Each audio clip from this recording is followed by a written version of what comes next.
Hello बेटा, कैसे हो आप सब। आज हम अपना नया चैप्टर करेंगे, चैप्टर नंबर 2।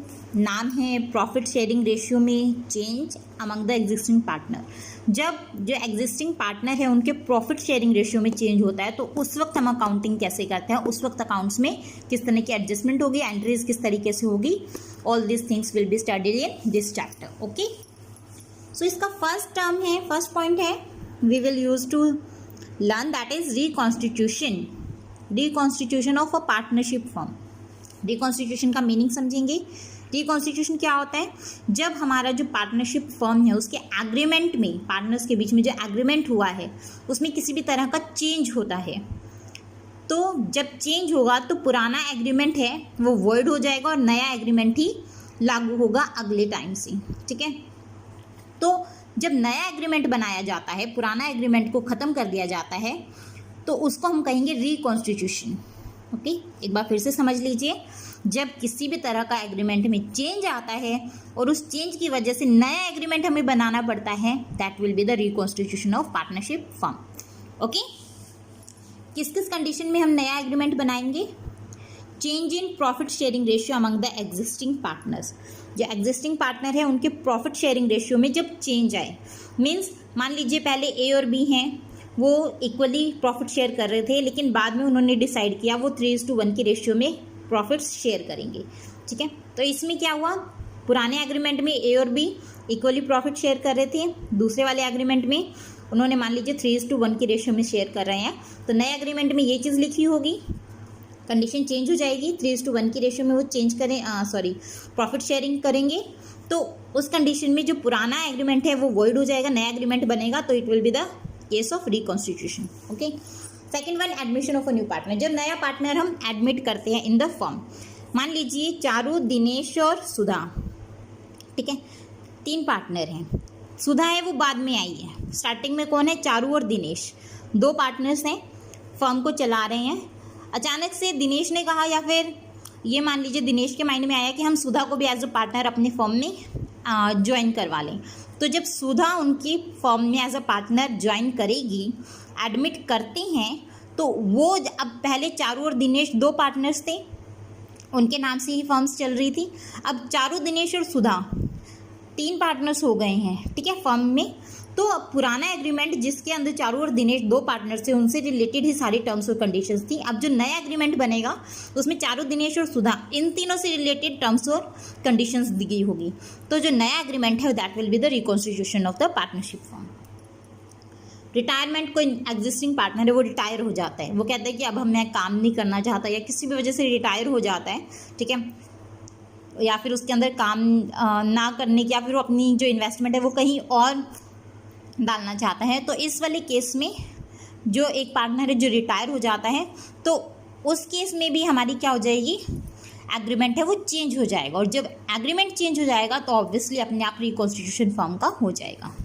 ठीक है, पहले वाले एग्रीमेंट में 3 पार्टनर्स थे, दूसरे वाले एग्रीमेंट में जो पार्टनर रिटायर हो जाएगा उसका नाम हटा दिया जाएगा, और जो पार्टनर्स रह जाएंगे उनके नाम से ही फर्म को आगे हम चलाएंगे। ठीक है, नेक्स्ट पॉइंट है डेथ ऑफ अ पार्टनर। देखिए, डेथ हमें पता है कभी भी किसी की भी हो सकता है। अगर किसी पार्टनर की डेथ हो जाती है तो जो एग्जिस्टिंग पार्टनर थे पुराने वाले, वो वाली जो एग्रीमेंट है वो वाली हमारी वॉइड हो जाएगी, उसको हम नहीं लेकर चलेंगे। न्यू जो एग्रीमेंट है जिसके अंदर आर, जैसे इसमें मर गया है, पी, क्यू, आर हमारे पार्टनर्स थे, तो अब पी और क्यू जो नया एग्रीमेंट बनाएंगे, ठीक है, जिसके अंदर न्यू कंडीशंस गिवन होगी, तो that will be the reconstitution, case of reconstitution. Amalgamation of 2 partnership firm. Amalgamation क्या होता है, अमलगमेशन समझेंगे अभी हम यहाँ पर। देखिए, अमलगमेशन समझने के लिए सिंपल सा हम एक छोटा सा एग्जाम्पल लेते हैं। मान लीजिए this is a firm A and this is a firm B. 2 firm हैं, इसका नाम ए है और इसका नाम बी है।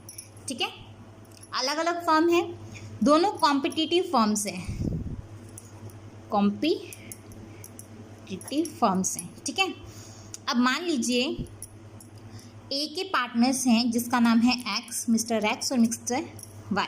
ठीक है, 2 पार्टनर्स हैं एक्स और वाई जो ए फर्म चला रहे हैं, इसको चला रहे हैं पी और क्यू। ठीक है, चलो इसको मान लीजिए 3 पार्टनर्स चला रहे हैं, पी क्यू एंड आर। ठीक है, एक्स वाई है, फर्म ए को चला रहे हैं, P Q R firm B को चला रहे हैं। अब कंपटीशन मार्केट में ख़त्म करने के लिए ए और बी जो फर्म है दोनों ये डिसाइड करती हैं कि अब ये फर्म अलग अलग काम करने के बजाय एक साथ मिलके काम करेगी एक फर्म के रूप में। अभी 2 फर्में हैं, जब ये दोनों डिसाइड कर लेंगी कि अब हम एक फर्म के रूप में काम करेंगे, और मान लीजिए नई फर्म का नाम दे देते हैं सी। पहले ए फर्म अलग थी, बी फर्म अलग थी, अब एक नई फर्म बनाते हैं सी के नाम से, और अब इस सी में जो ये पार्टनर्स हैं वो सब मिलकर काम करेंगे। अब दोनों फर्म एक हो गई है तो पार्टनर्स भी तो जुड़ जाएंगे एक दूसरे के साथ।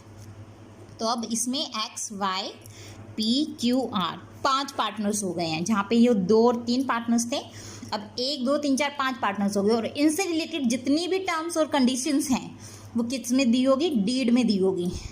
जो न्यू एग्रीमेंट बनेगा ना अब इनके बीच में, जो न्यू एग्रीमेंट बनेगा that will be the reconstitution of partnership firm. ठीक है, क्लियर हो गया। अमलगमेशन क्या होता है, जब दोनों फर्में मिलकर एक नई फर्म बनाती हैं, एक नई फर्म फॉर्म करती है, that will be the amalgamation. ठीक है, कंपटीशन मार्केट से हटाने के लिए। ओके, नेक्स्ट टॉपिक है आपका change in profit sharing ratio.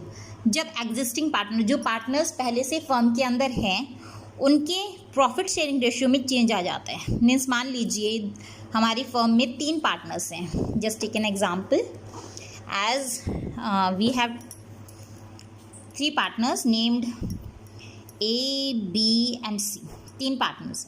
ठीक है, सी ने सिर्फ कैपिटल इन्वेस्ट किया, इसने सिर्फ कैपिटल दी है, कैपिटल इन्वेस्टमेंट की है। बी है, ये एक्टिवली अकाउंट संभालता है, अकाउंट्स देखता है फर्म की। ठीक है, पार्टनरशिप फर्म की बात कर रही हूँ। ए है, मैनेजरियल एक्टिविटीज़ करता है फर्म की, मैनेजरियल एक्टिविटीज़ संभालता है। ठीक है, अब देखिए सी ने कहा कि आप ए और बी दोनों मुझसे ज़्यादा काम कर रहे हैं, मैं तो कुछ कर ही नहीं रहा हूँ, मैंने सिर्फ कैपिटल दी है। ए और बी सारा का सारा जो भी वर्कलोड है उन्हीं के ऊपर आ रहा है। तो सी कहता है कि मुझे ऐसा करो, कम, पहले ये प्रॉफिट्स इक्वली शेयर कर रहे थे। ठीक है, सी बाद में कहता है कि यार अभी हम इक्वली शेयर कर रहे हैं, लेकिन आप लोगों के ऊपर ज़्यादा बोझ पड़ रहा है, आपका पार्टिसिपेशन ज़्यादा है, तो ऐसा करो आप ज़्यादा प्रॉफिट ले लो। तो ये क्या करते हैं, 2:2:1 की रेशियो में डिवाइड कर लेते हैं। पहले इक्वली शेयर कर रहे थे प्रॉफिट्स, अब 2:1 की रेशियो में वो डिवाइड कर लेते हैं। मतलब उनका प्रॉफिट शेयरिंग रेशियो हाँ इनका बदल गया है, इम्प्रूव हो गया है। इम्प्रूव मतलब हम कह सकते हैं कि इसमें चेंज हो गया है। अब जब चेंज हुआ है तो इसको क्या कहेंगे हम, रिकॉन्स्टिट्यूशन। जब प्रॉफिट शेयरिंग रेशियो चेंज होता है तो वो रिकॉन्स्टिट्यूशन कहलाता है ना, it is the reconstitution of partnership firm. ठीक है, अब जब ये रिकॉन्स्टिट्यूशन हुआ है तो इसमें देखिए पहले इक्वली था, 1:1 है। ठीक है, अब क्या होगा, 2:2:1, मतलब सी ने क्या किया है, सैक्रिफाइस किया है, कुछ ना कुछ अपना हिस्सा सैक्रिफाइस किया है, तभी ए को बढ़ा के हिस्सा मिला है और बी को भी बढ़ा के हिस्सा मिला है। ए और बी दोनों को बढ़ के हिस्सा दिया है, किसने, सी ने कुछ सैक्रिफाइस किया है, तभी ए और बी को इतना बढ़ा हुआ हिस्सा मिला है। पहले मान लीजिए तीनों का जो वो था 30,000 रुपये मान लीजिए फर्म को बेनिफिट हुआ था। ठीक है, 30,000 रुपीज़ बेनिफिट हुआ था। 30,000 रुपीज़ पहले वो शेयर करते थे तो 10 ईच आएंगे, 10,000 ईच। ठीक है, अभी 2:1 हो गया, अभी कैसे शेयर होंगे, 2/5 ऑफ 30,000। अगर हम इसको देखें 30,000 तो ये कितना हो जाएगा, 6, तो 12,000 is to 12,000 is to 12,000 sorry 6,000। ठीक है, तो मतलब जो पहले 10,000 रुपये इसको मिल रहे थे, सी को पहले 10,000 रुपये मिल रहे थे ना, 10-10 तीनों को मिल रहे थे, अब इसको अब 2,000 रुपये तो ए के बढ़ गए, 2,000 रुपये बी के बढ़ गए। तो ये 2,000 रुपये किससे मिले हैं, सी से मिले हैं, सी ने दिए हैं। पहले इसको जहाँ पे 10,000 रुपये मिल रहे थे प्रॉफिट में, अब उसको 6,000 मिल रहे हैं, मतलब 4,000 उसने सेक्रीफाइस किए हैं। किसके लिए? For the A and for the B. ठीक है, तो this is the change in profit sharing ratio among the existing partner. जब एग्जिस्टिंग पार्टनर के बीच में कुछ प्रॉफिट शेयरिंग रेशियो चेंज हो जाता है तो एक पार्टनर ऐसा होगा जो कुछ लॉस करेगा और एक पार्टनर ऐसा होगा जो गेन करेगा। ठीक है, तो यही लॉस और गेन का क्या कहलाएगा? प्रॉफिट शेयरिंग रेशियो में जब चेंज होगा अमंग द एग्जिस्टिंग पार्टनर, तो उस वाले केस में कोई सैक्रिफाइस करता है तो कोई गेन करता है। ओके, तो उसके अकॉर्डिंग हम एडजस्टमेंट एंट्रीज करेंगे। अब देखिए, adjustments required at the time of change in the profit sharing ratio. Adjustments किस किस तरह की होंगी जब हम प्रॉफिट शेयरिंग रेशियो चेंज करते हैं? तो डिटर्मिनेशन ऑफ सैक्रिफाइसिंग और गेनिंग। सबसे पहले तो हम कौन गेन कर रहा है और कौन सैक्रिफाइस कर रहा है और उसकी रेशियो क्या है वो डिटरमाइन करेंगे, वो निकालेंगे। उसका भी प्रॉपर फॉर्मूला होता है, इसको हम जब आगे करेंगे तब इसको मैं समझाऊंगी। अकाउंटिंग फॉर गुडविल, गुडविल के लिए हमने किस तरह की एडजस्टमेंट करनी है इसमें भी हमें आगे समझेंगे। अकाउंटिंग ट्रीटमेंट, रिजर्व्स और प्रॉफिट्स कैसे डिस्ट्रीब्यूट करने हैं वो भी हम एडजस्टमेंट इसी में आएगी। अकाउंटिंग फॉर रिवैल्यूएशन, असेट्स और लाइबिलिटीज़ को भी रिवैल्यूएट करना पड़ेगा हमें। एडजस्टमेंट ऑफ कैपिटल्स, कैपिटल्स भी हमें एडजस्ट करनी पड़ेगी। जो पुराना था और नया तरीका है उसमें किस तरीके से करेंगे वो सब चीज़ें इसके अंदर आएगी। जब हम प्रॉफिट शेयरिंग रेशियो चेंज करते हैं तो किस किस आइटम्स में एडजस्टमेंट करनी पड़ती है वो सब यहाँ पर गिवन है। ठीक है, first one is sacrificing ratio. Sacrificing ratio क्या होती है? जब कोई व्यक्ति अपना जो पुराना शेयर है, ठीक है, उसको सरेंडर करता है in the favour of the other partner. जैसे मान लीजिए इसमें जो सी था, जैसे हमने ए बी सी पढ़ा था, अभी एग्जाम्पल किया था, तो सी ने बी को भी और ए को भी दोनों को अपना हिस्सा दिया है, तो सी क्या हो गया? It is the sacrificing person और partner, you can say partner. C is the sacrificing partner. और ए और बी क्या हो गए? There are the gaining partner, gaining person और गेनिंग पार्टनर। ठीक है, सैक्रिफाइसिंग सी हो गया और ए और बी को क्या हो गए? गेनिंग पार्टनर्स हो गए। ठीक है, तो सैक्रिफाइसिंग रेशियो और गेनिंग रेशियो क्या होएगी? देखिए, सैक्रिफाइसिंग रेशियो का फॉर्मूला ये है निकालने का, ओल्ड रेशियो, पुरानी रेशियो में से जब हम न्यू रेशियो माइनस कर देते हैं तो it will be our sacrificing ratio. और गेनिंग रेशियो, न्यू में से ओल्ड रेशियो माइनस करते हैं, मतलब जो हमारी नई रेशियो आई है अभी और उसमें से जो पुरानी रेशियो जिसके अंदर पार्टनर्स प्रॉफिट शेयर कर रहे थे उसमें से माइनस कर देंगे तो वो हमारी क्या निकल जाएगी? Gaining ratio. ठीक है, आज के लिए हम इतना ही करेंगे, कल से हम अपने इलस्ट्रेशन स्टार्ट करेंगे। तो आज आप अपनी थ्योरी को अच्छे से पढ़िएगा और समझिएगा। ओके, और इसके नोट्स भी बनाइएगा। Thank you students, that's all for today.